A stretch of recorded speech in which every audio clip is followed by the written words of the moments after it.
Imagine que está se aproximando o seu aniversário. Você está ansioso, está ansiosa para ganhar um presente especial. Se você pudesse escolher, que presente você gostaria de ganhar? Seria um perfume, um tênis, uma viagem, um carro, uma casa? Não é só criança não, viu, que fica ansiosa por ganhar presentes. Todos nós gostamos demais de ganhar coisas especiais. Mas que presente Jesus prometeu que Ele iria nos dar? Por acaso Ele fez uma promessa de dar algum presente que seria mais especial? O que esse presente significa para aqueles que o recebem? No programa Está Escrito de hoje, nós vamos entender como a presença do Espírito Santo pode trazer alguns presentes especiais para a nossa vida. Fique ligado, que o programa começa agora. Eis que vem dias, diz o Senhor Jeová, em que enviarei fome sobre a terra, não fome de pão, nem sede de água, mas de ouvir a palavra do Senhor. Jesus respondeu, está escrito, nem só de pão viverá o homem, mas de toda palavra que sai da boca de Deus.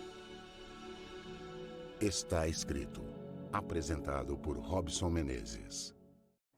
Estamos aqui de novo, eu e você, ligados na Novo Tempo, que é o nosso canal da esperança para falar de coisa boa, para falar sobre a presença do Espírito Santo na nossa vida. Você sabia que quando Jesus prometeu o Espírito Santo para nós, nesse mesmo pacote de promessa, Ele prometeu alguns presentes, na verdade 4 especiais, que só tem aqueles que recebem o Espírito Santo? Mas que presentes são esses? Eu quero agora começar a entender um a um desses 4 presentes que estão conosco quando nós temos a presença do Espírito Santo dentro da nossa vida.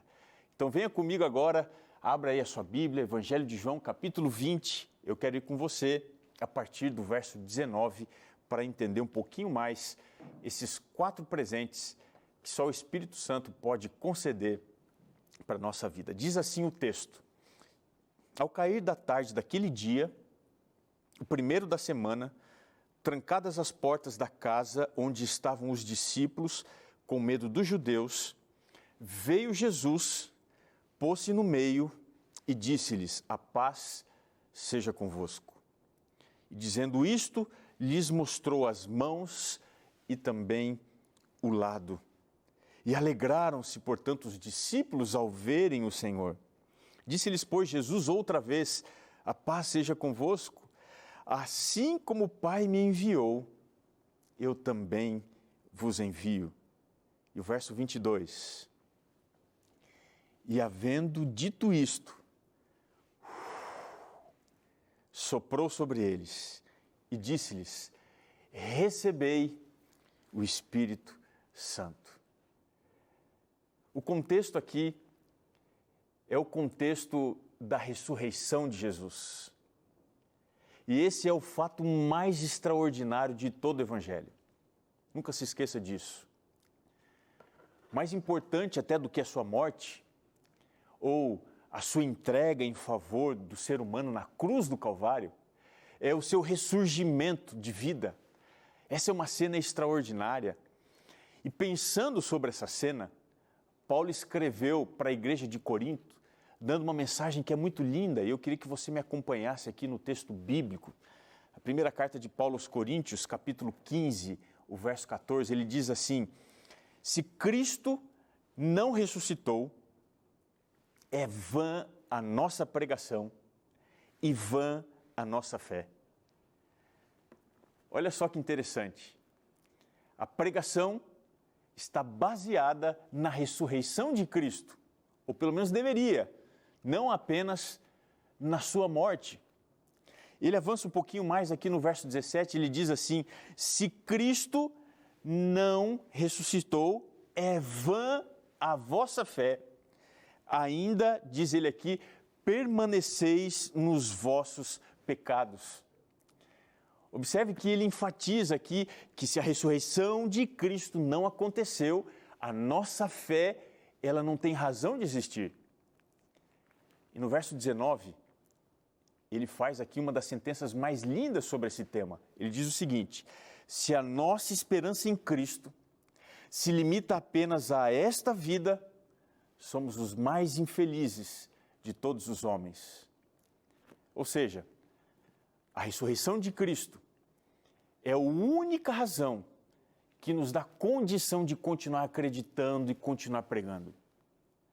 A morte permanente de Jesus teria sido uma ferida que nunca se fecharia no coração dos discípulos, na fé e na igreja. Não haveria razão para qualquer tipo de esperança. Dá para você entender isso? Foi exatamente isso que os discípulos estavam sentindo no contexto do texto que nós lemos para abrir aqui a nossa mensagem. Quando os discípulos viram Jesus morrer na cruz, a esperança para eles também morreu junto. A única forma para que houvesse conforto, meia dor que eles deveriam passar, Cristo, ele orientou de maneira prévia, em diversas ocasiões, falando: olha, eu vou morrer, mas vocês têm que entender, eu vou ressuscitar. E a Bíblia fala isso em diversos lugares. Eu queria mostrar aqui para você alguma dessas orientações prévias que Jesus deu sobre a sua morte, mas especialmente a sua ressurreição. Por exemplo, no Evangelho de Lucas, capítulo 18, o verso 33, ele diz assim: e depois de o açoitarem, tirar-lhe-ão a vida, mas ao terceiro dia ressuscitará. Observe que Jesus disse: eu vou passar pelo sofrimento do açoite, eu vou passar pela angústia da morte, mas eu também vou experimentar a alegria da ressurreição. E aí você vai para João capítulo 2, o verso 19, e olha o que diz lá, João capítulo 2, o verso 19. Jesus lhes respondeu: destruí esse santuário e em 3 dias eu o reconstruirei. E agora olha o que ele diz, verso 21. Ele, porém, se referia ao santuário do seu corpo. O que isso significa? Até mesmo os piores inimigos não esqueceram essas palavras de Jesus. Eles, de alguma forma, carregaram isso para o momento mais importante, quando eles lembraram que Jesus havia dito que ressuscitaria ao terceiro dia. Lá no episódio de Mateus, capítulo 27, o verso 62 e o verso 63, você encontra ali a reunião dos principais sacerdotes e os fariseus junto a Pilatos, e eles dizem o seguinte: olha, esse embusteiro, ele disse que ressuscitaria ao terceiro dia. Então veja, nesse contexto, até mesmo os piores inimigos de Jesus se lembravam da importância do terceiro dia. Mas a pergunta que fica no ar é: se os inimigos se lembravam, por que os discípulos de Jesus tinham se esquecido? Apesar de terem ouvido isso diversas vezes. No cenário de João capítulo 20, que nós lemos no princípio aqui, nós encontramos a igreja trancada de 2 maneiras. A igreja está trancada fisicamente, as portas estão fechadas. E a igreja também está trancada espiritualmente. Eles não tinham mais esperança, eles não tinham mais alegria. É por causa disso que a gente encontra uma cena muito triste aqui, no capítulo 20 do Evangelho de João. A esperança havia terminado, a fé também. Apesar dessa experiência traumática, da perda do Mestre Jesus Cristo na cruz, a cena que não saía da cabeça dos discípulos, as coisas, elas poderiam ser melhores, elas poderiam ser maiores. Um detalhe aqui curioso é que Jesus, ele já tinha até mesmo aparecido para alguns discípulos. Quando você vai no Evangelho de Mateus aqui, capítulo 28, verso 9, você tem o encontro de Jesus com Maria, por exemplo. Você avança um pouco mais, lá em Lucas, capítulo 24, verso 15, você tem o encontro de Jesus com 2 discípulos na estrada aqui para Emaús. Só que você percebe que mesmo assim, eles não conseguiam se abrir para a realidade da ressurreição. Por quê? Por causa do medo que eles sentiam dos judeus. A igreja praticamente se trancou para o mundo todo. Por isso que na madrugada daquele dia, de domingo, Jesus precisou fazer o primeiro milagre. Ele abriu a porta do sepulcro. A pedra se revolveu misteriosamente, poder sobrenatural. Dessa forma, Jesus estava abrindo a porta do inferno, que na Bíblia significa sepultura.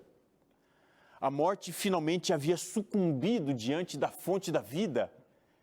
Se você está com o coração aí apertado, enlutado, porque perdeu alguém, lembre-se, Jesus abriu a porta da sepultura. Ele tem autoridade para trazer à vida qualquer pessoa que acredite que Ele é o Senhor de todas as coisas. Esse dia tinha sido extraordinário. O dia de domingo, Jesus havia ressuscitado, mas agora ao cair da tarde, daquele mesmo dia, daquele mesmo domingo, Jesus agora precisa fazer um outro milagre. Ele tinha vencido a morte, o inferno, mas agora ele precisava abrir as portas que estavam trancadas, onde os seus discípulos estavam. Agora, se Jesus precisou vencer a morte, revolvendo a pedra junto à sepultura, nesse contexto, Jesus ele desconsidera as portas trancadas. O texto aqui simplesmente diz que ele veio e se pôs no meio deles. Sabe por quê? Para demonstrar que portas trancadas são a especialidade de Jesus Cristo. Se você não consegue enxergar luz no fim do túnel, se você está angustiado pensando em tirar sua própria vida, deixa eu te dizer, portas fechadas são especialidade de Jesus Cristo. A primeira porta, a pedra, enterrava os sonhos que os discípulos tinham de um presente glorioso. Eles imaginavam um reino de glória do Messias. A segunda porta da casa onde eles estavam enterrava os sonhos de um futuro. Eles não conseguiam mais enxergar um reino de Cristo ou até mesmo a igreja de Deus avançando triunfantemente. É aqui que nós encontramos a primeira vinda pública de Cristo. Ele vem para se colocar no meio. O cordeiro, lá no antigo santuário, ele ficava no meio do acampamento do povo de Deus. Está lá em Êxodo 25, verso 8. Me faça um santuário para que eu possa habitar no meio. Agora, você encontra Jesus no meio para efetuar aqui um milagre diferente. Ele está agora trazendo o seu sacrifício para os discípulos e mostrando que eles poderiam confiar, eles poderiam louvar a Deus. O milagre iria se repetir. Veja, Jesus não apenas se coloca no meio dos louvores, no meio da adoração a Deus. Ele, primeiramente, se colocou no meio daqueles que estavam paralisados por causa do medo, da incerteza, da insegurança. Jesus veio para abrir portas que o pecado havia fechado no Jardim do Éden, quando o casal se escondeu lá atrás das árvores por causa do medo. O objetivo de Jesus sempre será abrir portas. Assim, ele confirma a sua grande promessa de que ele deixaria o seu Espírito no seu lugar. É por isso que a presença do Espírito foi o maior presente que Jesus deixou para os seus discípulos. Dessa forma, ele está abrindo as portas. A igreja que tem o Espírito, ela não é exclusivista. Ela não pensa assim, olha, nós somos abençoados e não os outros. A igreja que tem o Espírito, sabe como ela está? Ela está com as portas abertas. O crente que tem o Espírito, ele tem a sua vida aberta para as demais pessoas. A igreja do Espírito é inclusivista. Nós, por causa dos outros, e não nós e não os outros. Essa é uma lição que a gente precisa entender quando estuda a Bíblia. Toda comunidade, toda igreja, toda pessoa que tem o Espírito de Deus, tem no seu coração o desejo de alcançar aqueles que ainda não estão inseridos no seu contexto de relacionamento com Deus. É por isso que a presença do Espírito traz para a nossa vida 4 benefícios. Na verdade, eles são 4 presentes que Jesus nos dá através do Espírito, Deus nos dá no Espírito e Jesus nos dá por causa do Espírito. Mas que presentes são esses? Dá uma olhadinha comigo de novo no texto que a gente leu. João capítulo 20, olha o que diz ali o verso 19. Primeira coisa que a gente precisa entender aqui. A primeira porta, o primeiro presente que a gente encontra aqui de Jesus é uma porta aberta para Deus, para cima. Diz assim, trancadas as portas, Jesus veio e se pôs no meio e disse, a paz seja convosco. O primeiro presente que Jesus oferece através do Espírito Santo é a grande promessa do Evangelho da reconciliação. Deus oferece paz. É isso que você está precisando? A porta da sua vida está fechada porque você não tem paz. Você está com medo? A paz que Jesus oferece através do Espírito é especialmente uma paz de consciência para com Deus. Por que isso? Lá em Isaías 27, verso 5, ele diz assim, que façam paz comigo. Sabe por quê? Como seres humanos, pecadores que nós somos, quando nascemos, nós estamos em guerra com Deus. A gente não tem paz de espírito porque a gente se sente longe de Deus, lutando contra Deus. Por isso que Paulo, escrevendo à igreja de Corinto, na segunda carta, capítulo 5, do verso 18 a 20, diz assim, tudo isso provém de Deus, que nos reconciliou consigo mesmo por meio de Cristo e nos deu o ministério da reconciliação. Ou seja, que Deus estava em Cristo reconciliando consigo o mundo, não levando em conta os pecados dos homens e nos confiou a mensagem da reconciliação. Ainda no Evangelho de João, capítulo 14, o verso 27, Jesus enfatizou essa promessa dizendo, deixo-vos a minha paz vos dou. E não dou para vocês como o mundo dá. Não se turbe o vosso coração, nem se atemorize. Veja, essa paz que Jesus oferece, esse primeiro presente, é oferecido no contexto do envio do Espírito Santo. Ele, e somente Ele, pode nos dar a paz que nós tanto precisamos. Capítulo 14, verso 25 diz, Consolador, o Espírito Santo, a quem o Pai enviará em meu nome, esse vos ensinará todas as coisas. Você está precisando de paz? O Espírito Santo vai te ensinar a viver a paz. Mas tem um segundo presente. Que presente é esse que ele pode oferecer para você? Está aqui no verso 20. Diz assim, dizendo isto, lhes mostrou as mãos e o lado. Aqui você tem uma segunda porta que se abre. Não se abre para cima, não se abre para Deus, uma reconciliação entre o homem e Deus.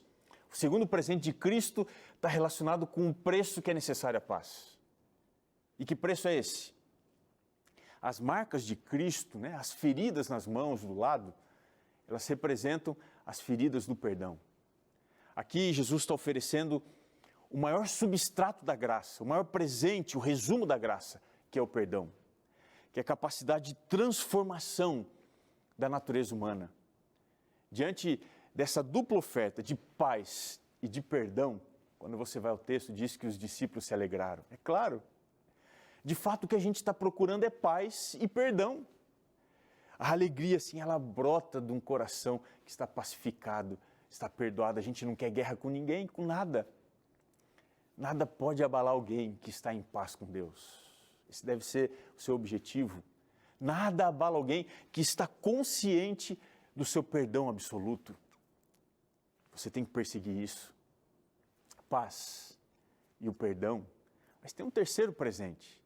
Eu quero te mostrar aqui, no verso 21, que terceiro presente é esse.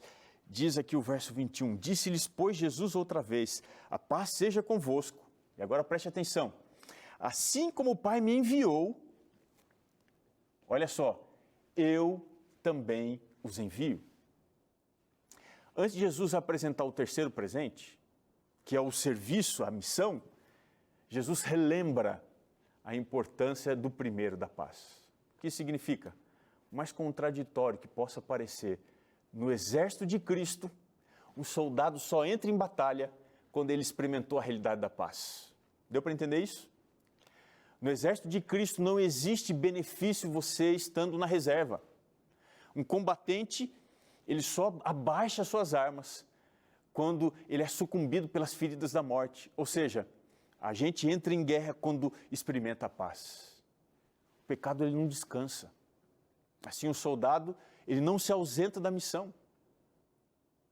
Quais são as estratégias desse serviço? Quais é que são as armas que a gente precisa colocar à disposição de Deus? Veja, a missão da igreja, a missão do povo de Deus não deve restringir apenas a ação de evangelismo, a implantação de novas igrejas. Se você é pastor e tem isso dentro do coração, a missão de Cristo abarca tudo o que nós fazemos corretamente na imitação de Cristo. Veja, Jesus disse que nós precisamos ser o sal. Sabe por quê? Nós precisamos preservar o reino, como o sal faz. Mas ele disse também que nós precisamos ser luz, ou seja, nós também precisamos revelar o reino. Agora, que os discípulos não pertencem mais ao mundo, de acordo com João 15, verso 19, eles agora precisam ser enviados de volta para o mundo. É o que Jesus fez em João 20, o verso 21. Assim como o Pai me enviou, eu também envio você. Nosso chamado para o serviço é igual ao chamado de Cristo, para realizar a mesma obra que ele fez. Foi ele que falou isso. Está aqui em João 14, o verso 12. Diz assim, aquele que crê em mim fará as obras que eu faço e outras maiores ele vai fazer. Eu te pergunto, você aceita o chamado para servir a Deus? Você não tem que ficar aí só sentado, não assistindo. Você tem que ser enviado com a bênção de Deus para fazer o que Ele espera da sua vida. Você entendeu? Quarto presente e último, está aqui no verso 22. E havendo dito isto, soprou sobre eles e disse-lhes, recebei o Espírito Santo. A última porta aqui aberta, ela não está aberta para cima, nem está aberta para dentro, nem aberta para o lado. Ela está aberta para uma outra direção, no sobrenatural. Quando Jesus sopra o Espírito, Ele está nesse momento preenchendo os seus discípulos com algumas coisas. Ele está preenchendo os discípulos com algo que não nos pertence, que não nos é natural. A gente precisa de um poder que não pertence à realidade do mundo físico. Deu para você entender? Não está no dinheiro, não está nas amizades, nos relacionamentos. É algo que não nos pertence, é algo que está acima. Quando Jesus sopra o Espírito para que eles vivam um poder extraordinário no Espírito, Ele estava querendo oferecer algo que nós também não conhecemos. Não dá para saber o que o Espírito Santo vai fazer na nossa vida. Além de tudo isso, Jesus, ao soprar sobre o Espírito sobre os discípulos, estava oferecendo algo que eles não podiam compreender. A gente não tem como limitar a ação do Espírito. Diz a Bíblia que o que os olhos não viram, o que os ouvidos não ouviram, é o que Deus tem preparado para aqueles que o amam. Finalmente, ao soprar o Espírito, Deus estava concedendo algo que todos nós necessitamos. Não foi Jesus que disse assim? E recebereis poder ao descer sobre vós o Espírito Santo. Sabe, esse sopro de Jesus é o mesmo sopro da criação. Você se lembra? Deus soprou sobre Adão e Eva. Mas esse sopro também é o sopro da restauração. Lá em Ezequiel capítulo 37, Deus torna ou traz de volta à vida ossos que estavam secos. Ele restaura. Esse dom, ele é indicado previamente no Evangelho de João capítulo 7, o verso 39.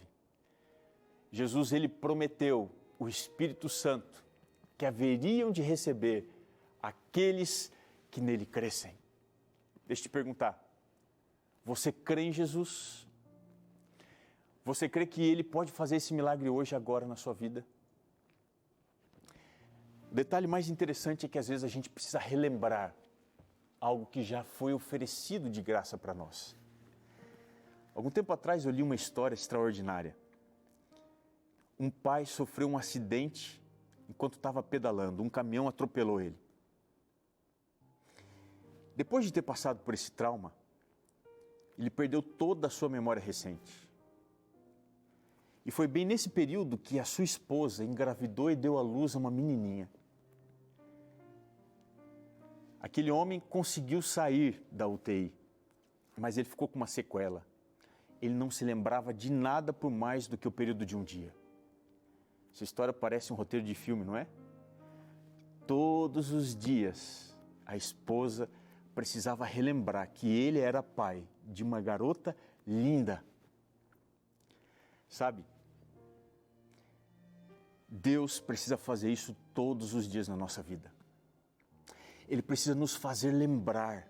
E como é que ele faz isso? Que as portas estão abertas, que a gente pode ter paz, pode ter perdão, pode ter poder, pode ter um serviço através do Espírito Santo. Hoje, Deus está soprando sobre você o Espírito, para que você lembre quem você é e para onde você está indo. Você quer agradecer a presença do Espírito na sua vida? Você quer pedir para que Deus te dê esses presentes que você tanto precisa? Então ore comigo.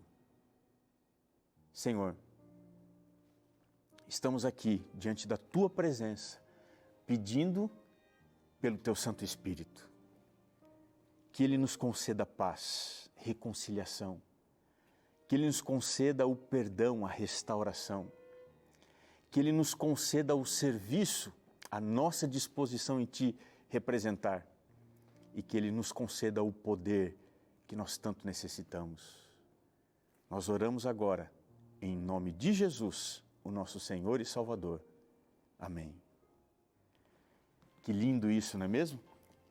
Poder saber que a presença do Espírito nos traz tantas coisas boas. Deixa eu te dizer, esse guia de estudos, o Espírito Santo, Deus dos bastidores, foi preparado com muito carinho para que você se aprofunde mais nesse tema tão importante da Palavra de Deus, o Espírito Santo, Deus dos bastidores.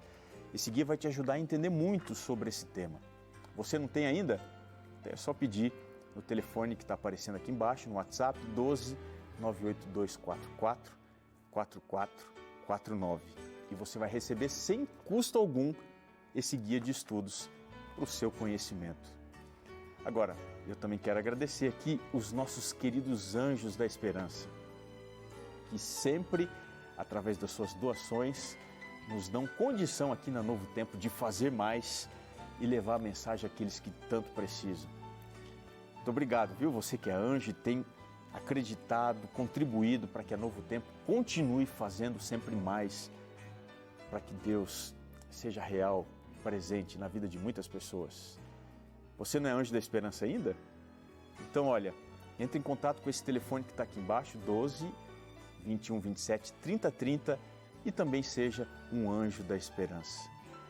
Nós estamos chegando aqui ao final do programa Está Escrito. Eu quero agradecer a sua companhia, a sua audiência, mas eu também quero te lembrar que está escrito: nem só de pão viverá o homem, mas de toda a palavra que procede da boca de Deus. Muito obrigado, um grande abraço, que Deus abençoe você, a sua vida, os seus planos e sonhos, e eu te espero no nosso próximo encontro aqui no seu programa Está Escrito.